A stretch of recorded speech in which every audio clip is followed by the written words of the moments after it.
Hey, if you like to shop on Amazon like most everybody, you can help Southgate Media Group out by going to southgatemediagroup.com and look at the top. There's an Amazon link. You can click that, log into your account, and a portion of everything you buy will help support the podcast of Southgate Media. So it's cheap, it's easy, and you're just doing the same thing that you would do anyways. This is Jason J. Lewis, the voice of Superman on Justice League Action. This is Mark Wade, writer of Superman Birthright. And you're listening to The Krypton Report. And you're listening to Krypton Report. Up in the sky, look! It's a bird! It's a plane! It's the Krypton Report! The All Things Kryptonian podcast, including Superman and Supergirl. We discuss games, movies, cartoons, TV shows, and comics. Find us on Facebook, Instagram, YouTube, and Twitter. Welcome to the Krypton Report. I am Tyler. With me, as always, James, the Man of Steel. I'm the Superman of yesterday because you know what? Tomorrow is crazy. I'm frustrated because guess what, James? All my saved Krypton Report episodes, everything that we've recorded over the history of our stuff is on my external hard drive that has crashed, that I can't get to work. So, hello, good listeners. But we are back, and we are continuing our monthly special, because we're going to do this. We decided we're going to do it by a month because we have a special coming up of All-Star Superman. So for those who are like, wait a minute, where did that go? You guys were reading All-Star. What happened? We're back. We're going to cover some issues today, starting with issue 5, The Gospel According to Lex Luthor. James, are you ready to take this dive?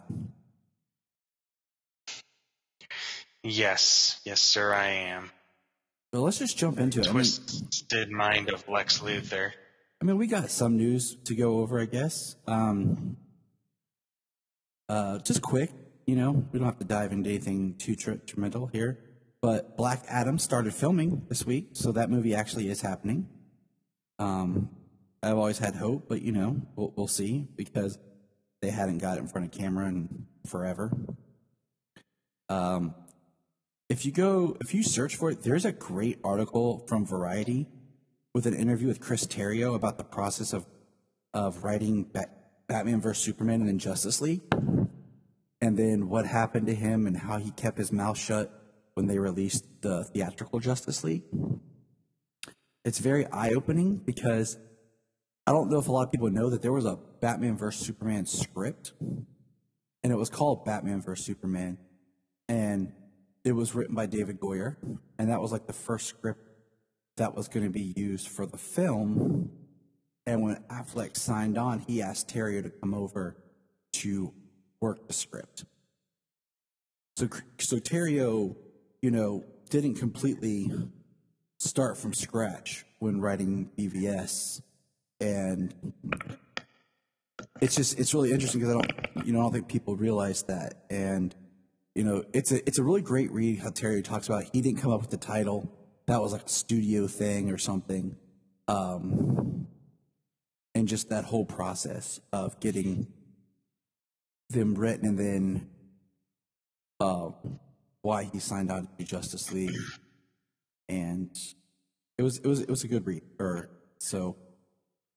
And then I guess the biggest news is we got the first trailer for The Long Halloween Part 1.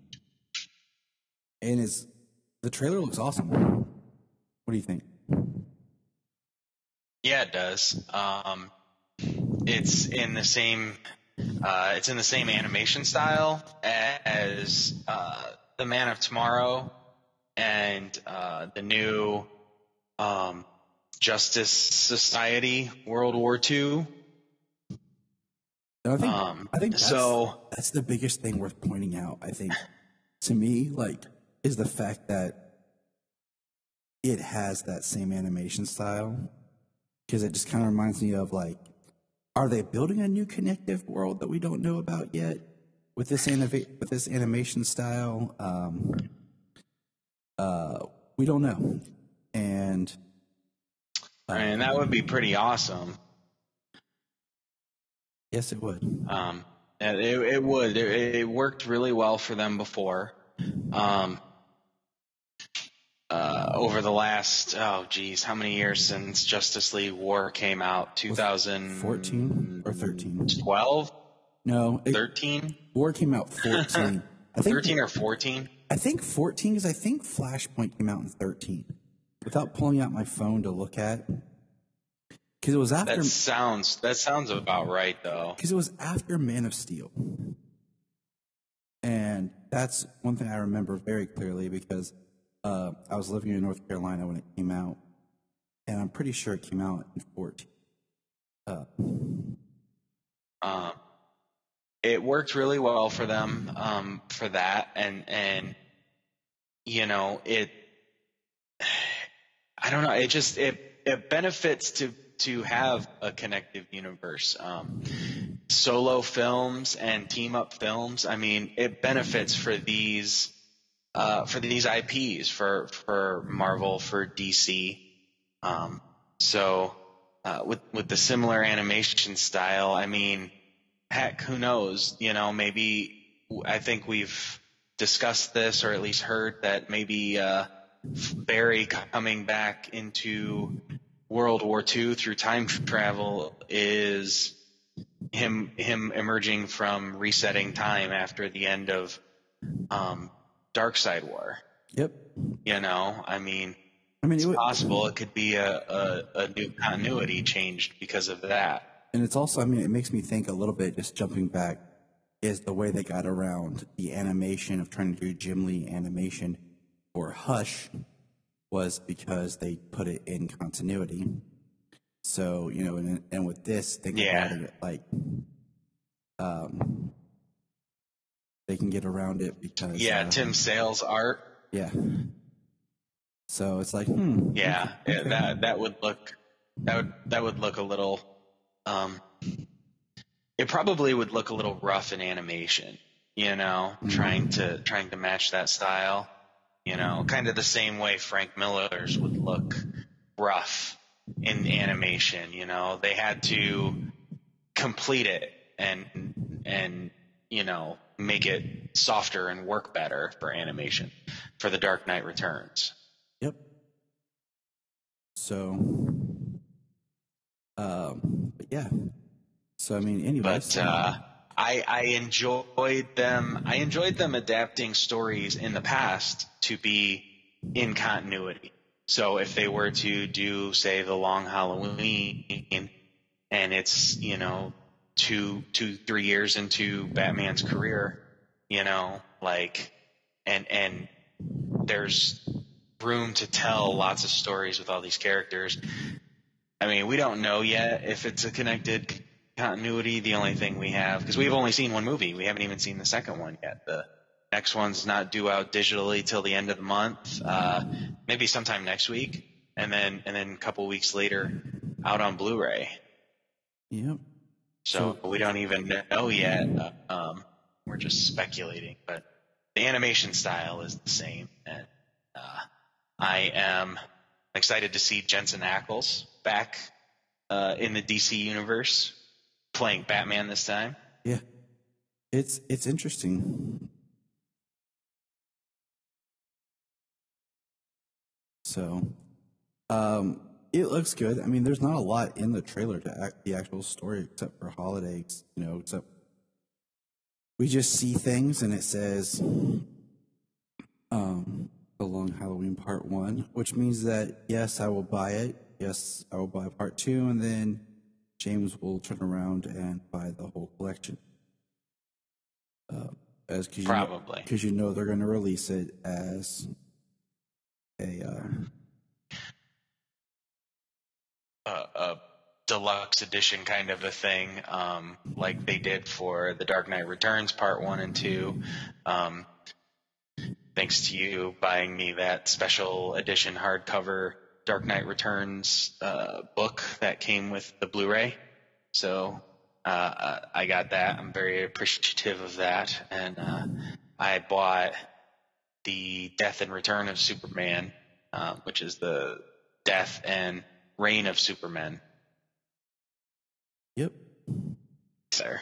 Which that one is actually kind of cool because there's a different way they cut it in the middle for the story to transition into a new movie. It's not just fade to black and then the new movie starts. They actually did some editing in the middle there to kind of give you a little bit more of a smoother transition into the movie. Which I like a lot because you don't actually really notice it. So, but all right, we will get into the All-Star story now. All right, are we ready? Are we ready? I'm ready. So the Gospel according to Lex Luthor. So this one starts where Lex Luthor is on trial. And basically, it's very interesting because it starts with Luthor on trial, and he basically gets sentenced guilty on all counts against crimes against humanity. The sentence is death in the electric chair.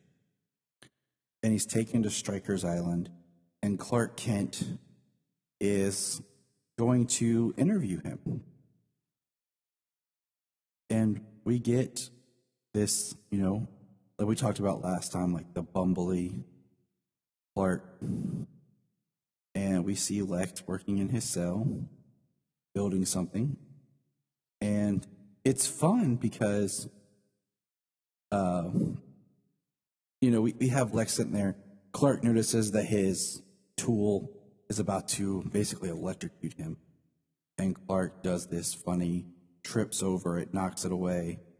And Lex Luthor points out, your clumsiness may have saved me from electrocution. So it's kind of interesting. And, this is Lex and his pure, I think, arrogance of just how, he's in jail. He's about to, he's going to die. Like Lex is, up to die, but he doesn't seem upset with anything. Yeah. As we find out in this story, he's there of his own choice to be there. The experiments he does, the things he's created. He's tunneled. He already has a tunnel he can escape out of here. He does what he wants. He's got exercise equipment and, he can basically almost come and go if he wanted to. He kind of feels like he's doing some good in the prison, creating civilization inside of the prison, just to show he can, kind of a thing. Yep. And when he's sitting there working out, doing all this stuff, he's talking to Kent, and he's like, feel that, Kent, real muscle, not like his. It's easy to be strong when you just happen to have come from planet Krypton. This takes hard work. And, Clark's like, impressive, but off topic. And then Lex makes the comment, so how's Superman these days? And then, like you said, he's walking around prison. He's showing that he's put everything in made society. And then he mentions the parasite. Yeah. And that is where we have our problem, is the parasite. Because the parasite does what, James? Absorbs power. And right now, at this point in time, Clark is overloaded with power. He's not to the point where he's deteriorating and getting weaker. He's still flooded with power. So Parasite can actually just absorb it being near him. He doesn't even have to come into contact with him. And that's what causes the prison, riot, outbreak, gas, everything possible that goes crazy. And even Luthor is still trying to say, it's my world, I can do this. Clark basically takes the tear gas. Someone tries to shoot Lex. He uses heat vision on the pipes. Uses his freeze breath. And then Lex kind of fights the parasite. And then, this is where you say, they make their way to Lex's special tunnel. And we meet Leopold.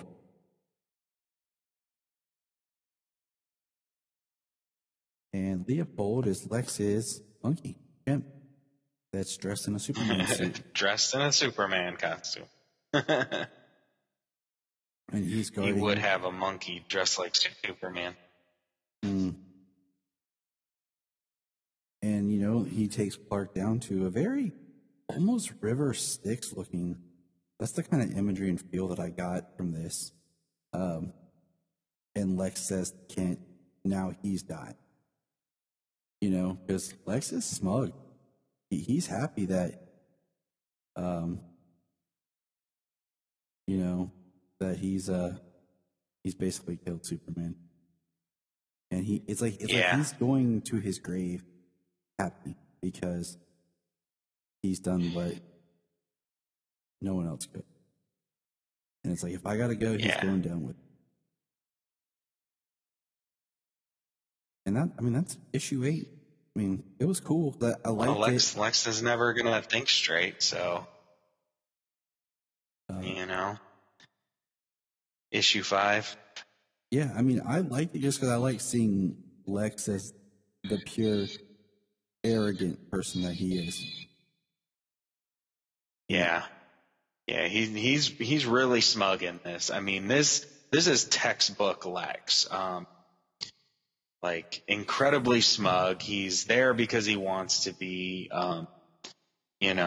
He's supposed to be getting interviewed, but he seems like he's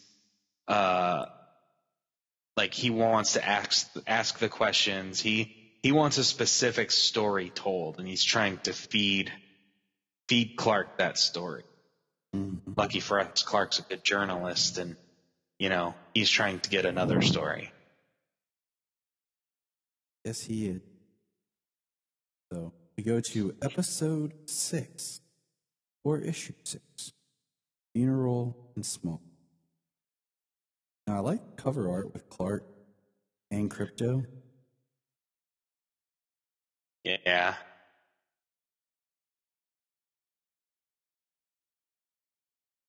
And then we get shots of the farm. And, Jonathan out there talking with Clark. It's a young Clark in Crypto.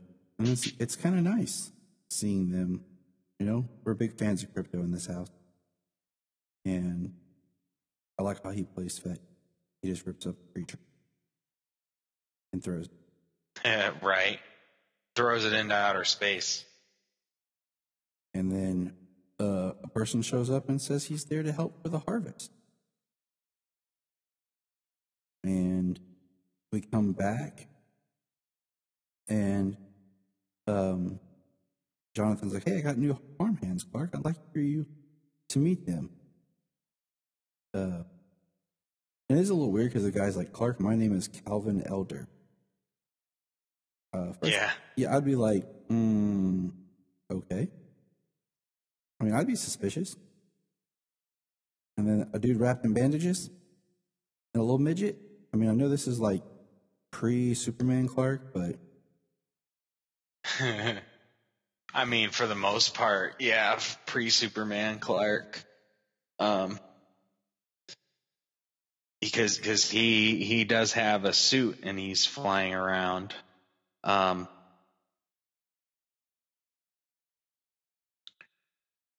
Were they talking to young Clark about the time travel?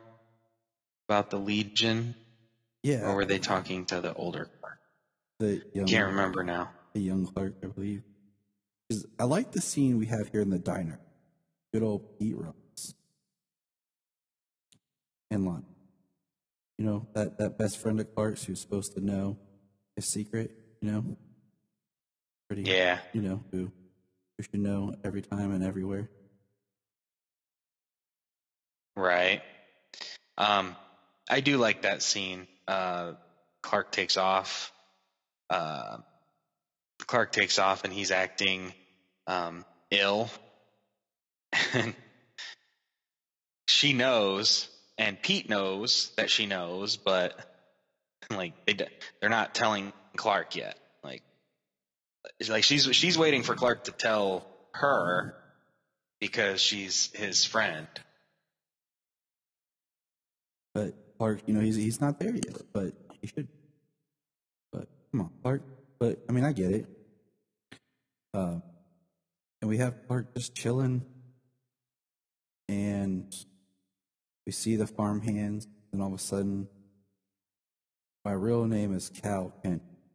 I'm the Superman of 85,250. So all I'm thinking is they didn't get really inventive in those thousands of years of names. His name is just Cal Kent.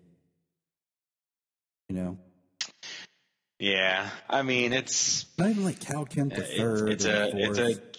Like right. I was gonna say it's just a family name, It's got a hell of a legacy. maybe he's like the Phantom. 850,000 years in the future. Maybe he's like the Phantom. How everyone was named Kit Walker, and they really didn't put the number as much in their name. They were just Kit Walker, but only they knew the number. Everyone's like, what are you talking about, Tyler? The Phantom, the old comic strip, also a film with Billy Zane. If you don't know what I'm talking about, it's a guy in the jungle who rides a horse with a purple suit on. Okay? Go watch it. Yes, sir. Slam evil. Enjoy. That's all I'm going to say. And then we find out the other one is the unknown Superman of 4,500 AD, the Superman of the Fifth Dimension, which just, all right, that's just Grant Morrison in love with the Fifth Dimension.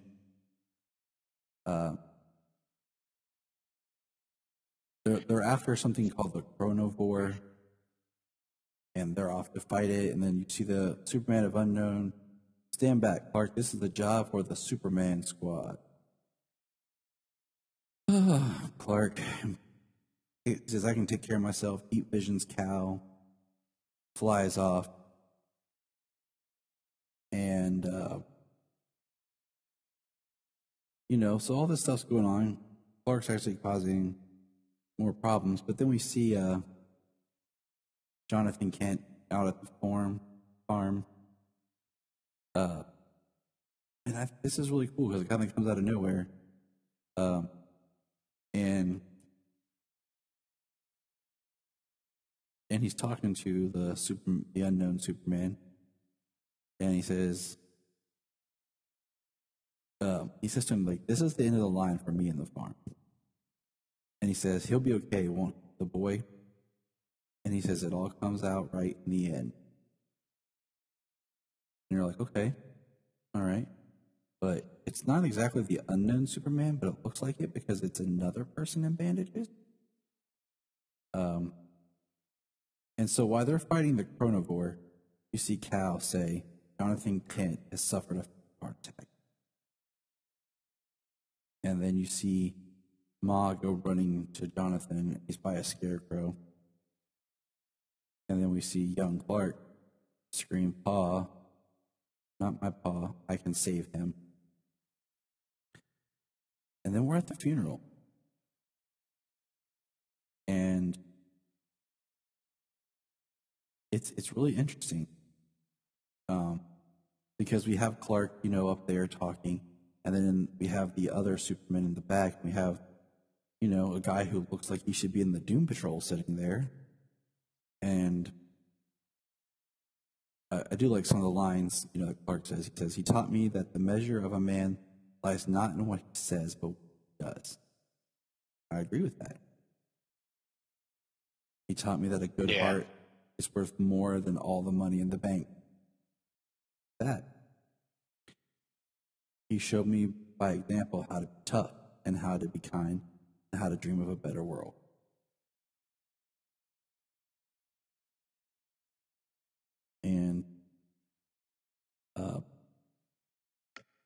we have Clark's in there on the porch. And Clark's, he's, he says, "I can't leave you alone, Ma." And she says, "You think your pa would want you to stay on the farm?" And he says, "What's the point of all the powers? What's the point of anything if I didn't even get to say goodbye?" And then we see that the big reveal is the Superman in bandages is actually Clark himself. He traveled back in time to be there. Yeah. When I first read this issue, the first time I read this issue, and then since it has been a long time since I've read it, at first I was like, wait, I said, I know that one's Clark. And then when I read through it, I was like, oh, that's right. I was like, that's Clark now, the Clark that we're reading. That he gets to do that. He gets to go spend those 3 minutes with his father, before the end, when he didn't get to before. Mm-hmm. So he had a chance to say goodbye. And that was finally. That was pretty cool. And then in walks 3 more super people. I mean, that's a fantastic thing, since Jonathan Kent being, dying is such a big thing in Superman lore. I honestly wish that this wasn't framed the way it is, like with the multiple Superman from the different eras. If it had just been one person, like one guy, like disguised or whatever, and it was actually Clark. You know what I'm saying? Like, I don't know. I think I would have liked it better, but I'm not trying to be too much of a pain in the butt here, but because I like this idea a lot. I like the idea a lot of the idea that Clark wasn't there to say goodbye to his dad. Because usually they always show he's right next to Jonathan when he dies. Yeah. Well, when he has a heart attack, I mean, whether he's when he has a heart attack, it's just I lost my train of thought. Oh no, you're fine. I was just gonna say, to me, it's usually he's depicted as being right there with his dad when he has a heart attack. And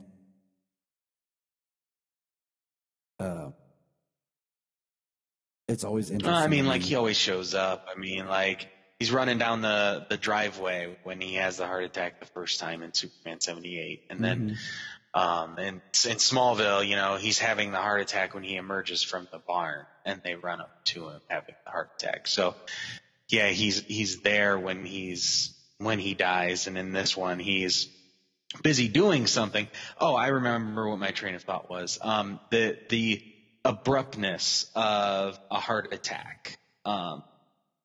Donner or this or Superman and Lois, or even Man of Steel, the way it story of how he died. It serviced the rest of the story of the movie. But the abruptness of when somebody dies like that, whether it's a heart attack or a tornado, you never get that closure. So at least you grieve and you move on. But sometimes people don't get to say goodbye and stuff like that. So yeah, it's a really nice thing to have made in this issue, being one of the last things he's able to do in his life. So, I do like. It's just I wish I just. That's all I'm saying before somebody tries to yell at me. Right. Like. So we get the 3 Supermen you were talking about, or the three other Kryptonians who emerge, and which of my descendants are you? That's actually really funny because it's him. He doesn't know that, and he doesn't reveal that. it is interesting. Like, it's that Grant Morrison writing where you're just like, this is so over my head right now. I think I understand what's going on. Right. You're just kind of like looking at yourself like, yeah, I get it. You don't want to Yeah. admit that you don't get it. But you're like, Well, it's kind of crazy that young Clark in this story, whose pa just died, and Clark, who is the unknown Superman, who got to say goodbye to his dad, are the same person. And then you got Prime here, this gold Superman, who is the same person, the same Clark, but from the far future. Isn't he from DC 1 million or something? I haven't read that. I think so, but then it just kind of baffles my mind at the same time because the whole point of this is that Superman's dying in All-Star Superman. So it's just kind of like, all right, but aren't we experiencing his death? But now he's not. Well, at this moment, this is, I'm speaking from external knowledge on that. At this moment, he doesn't know that that's him, and they don't reveal that that's him or anything. So, as this story is being told, these are his final days. It's not revealed in this story or, in All-Star Superman until later on that the Golden Superman is the same Superman from All-Star Superman, the one who entered the sun. Heavy, man. Right. Yeah. It's always heavy when you talk Grant Morrison, especially if you go like I got away from the book we're talking about. I started talking about more of, like I said, that external knowledge of stories beyond this. I remember I just trying to explain it one time to Jania, like about how like I heard Grant Morrison explain fifth dimensional stuff, and I'm like, yep, that's how the man thinks at all times. I'm Right. like, just listen to him talk. And you're like, wow, either like you're really really smart or you're. But I like this one. I mean, I can't really complain. It was interesting because, it's once again, we are in, what do you call it? A Elseworlds Tales that we forget that we're in it. Right. So it's like, oh, Jonathan is alive and now he's dead. Okay. All right. Right. This is a good issue. A lot of reasons it's a good issue, and I think it's really good, and it stands out because you don't even realize until the final almost the final page, the second to last page, that this Superman, because the story, it starts in the past and it exists in the past. So you're like, why does this story jump to the past? Well, you find out that it maybe what's happening is taking place in the past, but it's taking place presently for the Superman that we are continuing to follow for the rest of this, since the start of All-Star. Yep. So which is really cool that you get that reveal in the second to last page, because it could throw you off. And it kind of does. Like it's jarring at first because you're like, wait, huh? Because like it's like, what do you call it? It's almost like anthological in the sense of like each chapter is the next chapter, but like it connects, but it's not like when you're kind of reading the monthly books where, you read the book and then the next month's issue you pick up and you're like, okay, this is continuing. Like it's continuing, but there's gaps in time. So moving. Yeah, it's not Man of Steel into BVS. It takes place on Black Zero, and BVS into Justice League, where you pick up on the death of Superman, like total overlap. Mm-hmm. So now we're in episode 7, Being Bizarro. And I'm just flat out say it. I hate reading Bizarro.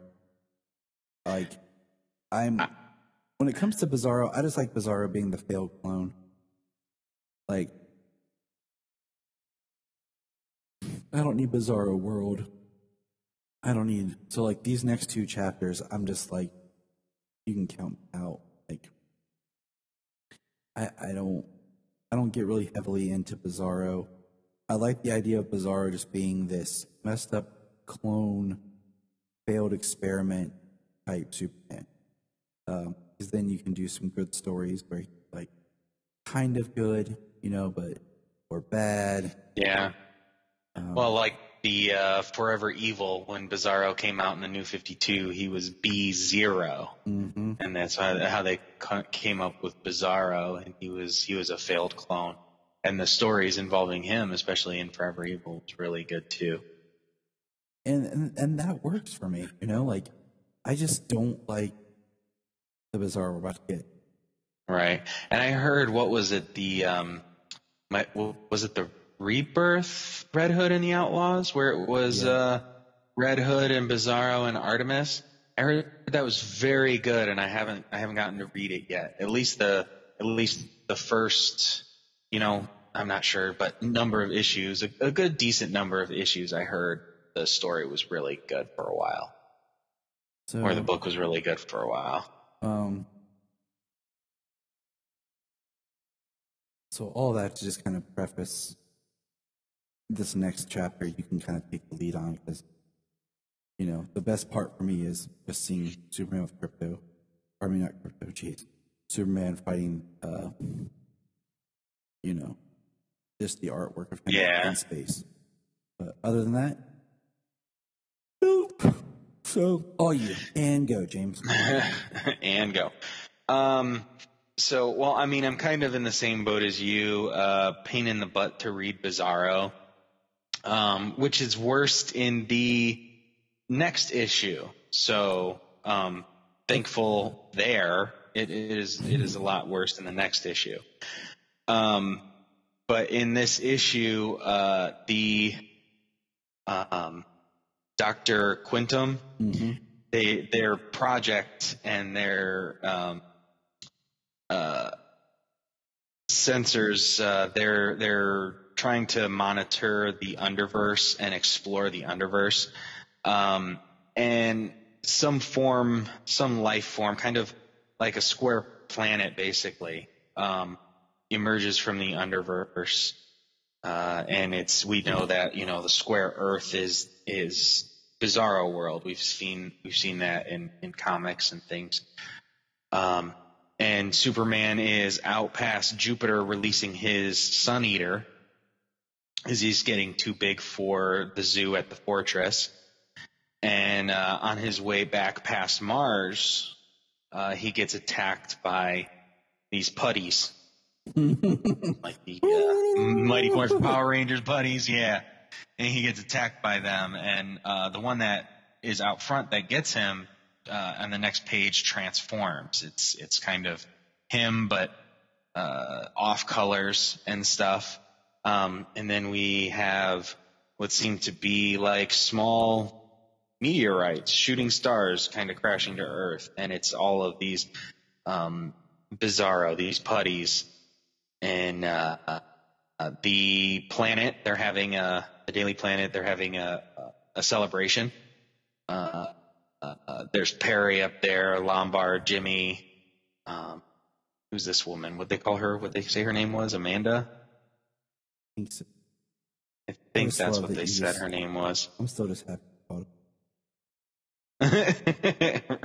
Well, one emerges from Jimmy sees what's going on outside.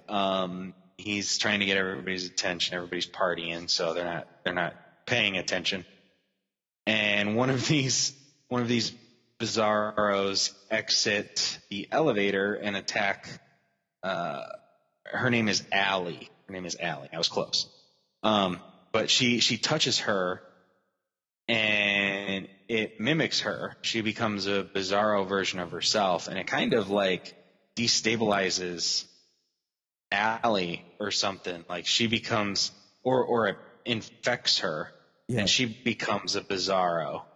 And Lombard throws her out the window.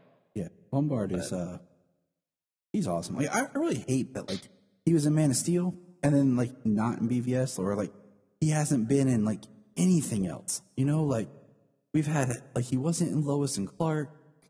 He wasn't in he's not on Superman Lois. You know, there wasn't even some sort of Lombard type tease in Smallville. You know, and it's just like, man. Yeah. Like no, the only Lombard we've ever gotten really is animation besides the Man of Steel.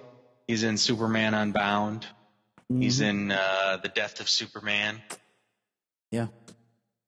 But yeah, that's about all we get. But he pushes her out the window before she infects somebody else. And he's immune to it. He didn't become infected. He didn't get changed into a Bizarro. But the Bizarros are trashing the party. They're trashing a lot of the Earth, and there's Bizarro. Superman crashes to Earth. Yep. And then, I mean, I do like this part here where the boy's stuck and Superman picks up and says, "Relax, ma'am, he's safe with me." Like that's straight up Superman. So that to me is awesome. He gets hit, and then he says to Bizarro, "Try out one of my new powers." And I feel like really just like this is one of those stories that I will just look at. I don't need to read the dialogue. I just watch this. You really can, yeah. Because I don't understand the dialogue. I have to use way too much brain power. Especially come the next issue. It's funny how Jimmy's watch is very versatile. He's able to hack into the blimp, the blimp network, so he could impress a girl by riding on the blimp or flying her out of there, wherever they may be. Everything's about impressing a girl. Okay. Yeah. So this is why they talk about like why men, when they get married, that they slow down and don't do as much stuff. We spend our entire life prepping to impress a girl. Like everything's all about, you know, getting the girl to notice you, blah, blah, blah, blah, you know, and then all of a sudden it's like, okay, I got it. Now what? Right. You know, like. Yeah. You know, it's easy to get to that point where everything's comfortable and you're taking each other for granted. But, you know, being mindful of that type of stuff, you know, trying to, show each other that you always care, you know, that's what it becomes about. Yeah. It's just fun to joke about because I mean, think about it. So much is like, yeah, I'm working out all the time. So this girl, like, or, you know, I want to impress her. I've done this. And then it's like your whole mindset. This is helpful advice. Yeah. Your whole mindset is built around the idea of impressing and attracting women. And then all of a sudden you acquire your lady and you're like, okay. You know, it's just like, right. What do I do now, guys? You know, like, you're in uncharted territory. Yeah. I don't know. So, good advice from James Tyler here at the Krypton Report. Life lessons from the Krypton Report. You're wondering what's going on? Just be like, hey, God knows what's up. Absolutely. Superman lays into Bizarro, like, I think he decks him and sends him all the way into outer space. Yeah, he does. Like, his jaw is all wide open, like his jaw just got separated. His tooth is flying through space. Like, yeah, Superman laid into him real good. And I'm kind of sad for Bizarro in some ways. I'm like, hey, poor guy. But at the same time, I'm also like, sorry. Yeah. So, Superman, everybody at the planet escapes in the blimp, and Superman takes the blimp to, I'm not sure where, but somewhere up high, somewhere cold. Which Lois is standing out in a dress that barely covers. Of course she is. Slid all the way up to the hip, and I mean, how else is Superman? He's like, look, hey, guys, I'll save the day, okay? But Lois, yeah, you got it. right. They say Lombard is immune, and he X-ray visions him, and he sees that his quote-unquote performance pills in his bloodstream are what has made him immune. He doesn't know if he would recommend those to everybody, though. No. I would not. I'd be like, you know what, Lombard, you just okay. You okay, all right, buddy? But yeah, Superman leaves him in this cold place, and he flies off and heads to the square planet, and Superman lands on the square planet with Bizarro, and they meet Zimbarro. So that's 7, which is readable. Now, episode 8, us do opposite. I'm going to sum this one up, okay? Basically what I get is there's a Bizarro clone that is a reject Bizarro, which did you say anything about how he hit the planet? Yeah, like he flew into he it. flies off.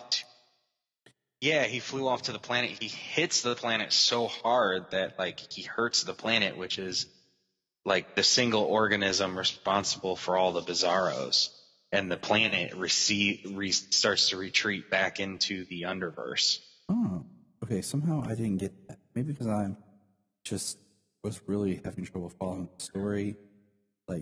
Okay, that makes a lot of sense. Because I get he went to the planet. My bad, guys. No, that's what happened. That's what the page is here, where he flies to the planet so fast, and then you see the mountain in the distance, and then he hits the mountain and causes this great big explosion, and all the Bizarros collapse, and then the planet is gone, and he's on the planet, and he says it's burrowing. Your world's burrowing into the cosmic sink beneath our universe. That's why everyone should just have their life.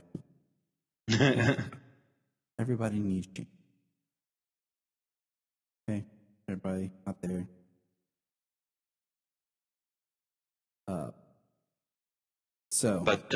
Zibaro. You were talking about Zibaro. Yes, not to be confused with Sbarro, the pizza place. But basically, what I get from this is Zibaro is basically a Bizarro clone that basically is normal. So he's basically living the life of being in hell, being the only person who has some sort of intelligence in a world full of Bizarros. Yeah, because all of Bizarro, they speak backwards. Die am good, and no down sinkhole, go to under place. No into cold us go, no freezing good dark go. It makes your head hurt when you try and, because everything's the opposite. Yes, makes my head hurt sitting here talking to you, trying to talk about it. And then Zibaro, he talks normally. So but to him, the 1 in every 5 billion copies that's flawed, to him that's normal. but he can't communicate with everybody backwards. Mm-hmm. So, like we said, his life horrible. And, you know, it's in the artwork too, because it looks like, you really look at the artwork of him, when he first shows up, he doesn't look as bad. But then as the story goes, like, he looks like he's decomposing more, or it could just be the way it's drawn. You know, just the art style. Because it does look like he starts to kind of fall apart and lose it. Meanwhile, Superman's starting to lose his powers. Zabaro's talking about there's only room on the rocket for one. And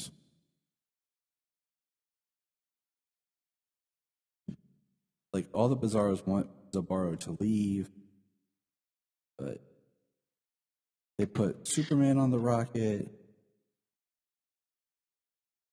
Yeah. There's a Bizarro Jor-El. He has a plan. He has plans for a rocket. Which is interesting. They call him Le Rouge Jor-El backwards. Yeah, I mean, you know, I just don't like this. I'm beyond, like, people probably be all mad at me about it, but I just don't like it. Bizarro, and especially Bizarro World, is not for everybody. It's tough to read. I've read this before, so I knew the basis of the story. So when it was all this Bizarro talk, I just really skimmed through it, and I read what Clark was saying. I only read Superman for the most part. I read the page with the Bizarro Justice League, and Green Lantern's got a nose ring. That's his ring, and the Flash is super slow, and his top speed is 2 inches per hour. That's Yeah. Even the Turtles, like, hurry up, let's go. And then I did read the last page with Dr. Quinn and Lois, where they're like, and he says, the Bizarro Earth has gone beyond our range of instruments, down into the underverse through the cold layers. Superman saved us all, but he's gone. I'm sorry, Miss Lane. I know you were close. And that's the end of episode 8. But I look forward to the next one. Before we end, there's a Dr. Quintum and Lois scene in the middle, where he's discussing the underverse and the planet going back and Superman being on there. And in it, at the end of this 2-page bit of story here, he said, but during a fine scan of our solar probe data, we found something else disturbing. What do you mean? Right there, hiding in the sun. Wherever he is, I hope he finds a way back. I'd say this looks like a job for Superman.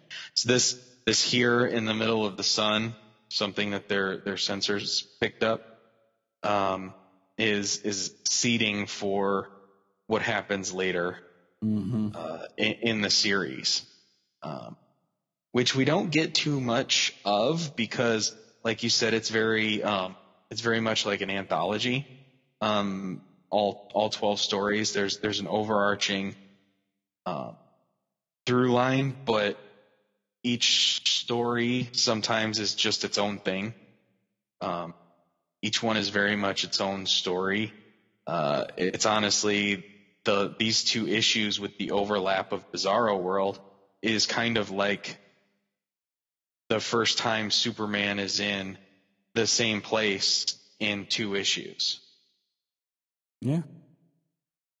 So, like, this right here, it is different. But yeah, it does give us seeds for something later on, closer to the end. But that is where we leave it. And I'm okay. Good. Yeah. We are good. It will be better to go to the next, the following issues. And I haven't read this one yet because I didn't want to read too far ahead. I wanted to read enough. But man, when I was reading this section, I was just like, oh, maybe we messed up. Well, the first two issues this episode, issues 5 and 6, I really like them. 5, obviously a good issue, kind of part of why they put that story into the animated movie when we go talk about that. And issue 6 being having so much heart, even though, dealing with the time travel and stuff like that. It's a very, very touching issue.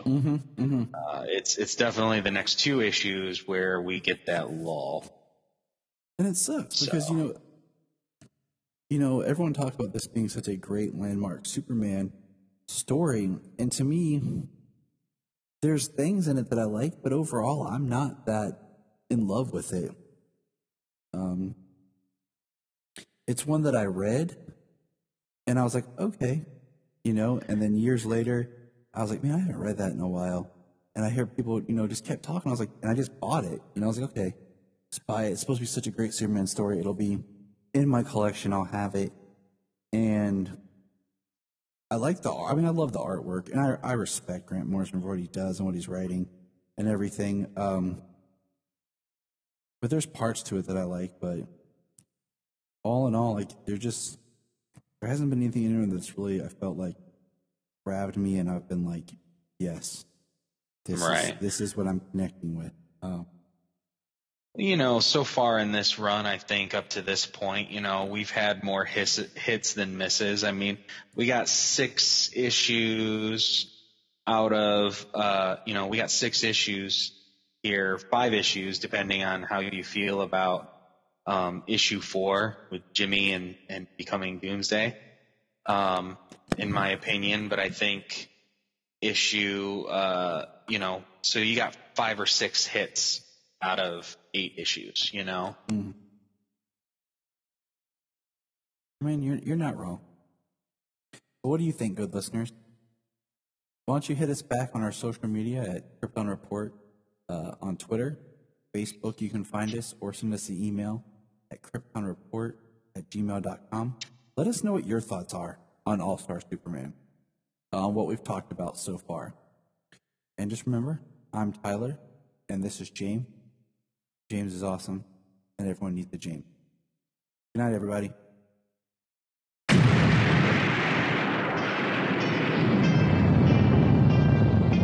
I am Connor from the House of L. And I am Ray from the House of Zod. We are 2 of the many, many survivors of Krypton's destruction, and we have made our home in Australia, and dare I say, have become Australians, for better or worse. But we have also decided to read Superman comics, read Superman books, watch Superman shows, cartoons, movies, basically everything Superman, and from an Australian perspective as well. Whether you're a seasoned fan, like me, or whether you are coming in fresh, wide-eyed and wanting to learn more like me, then this podcast is for you. Join us for our bi-weekly adventures available on all good podcast catchers. So just search for Last Sons of Krypton, a Superman podcast. We'll be coming to you from Australia or some cosmic dimension, wherever we are that week. Up, and away. Look up in the sky. Look up in the sky. Look in the sky.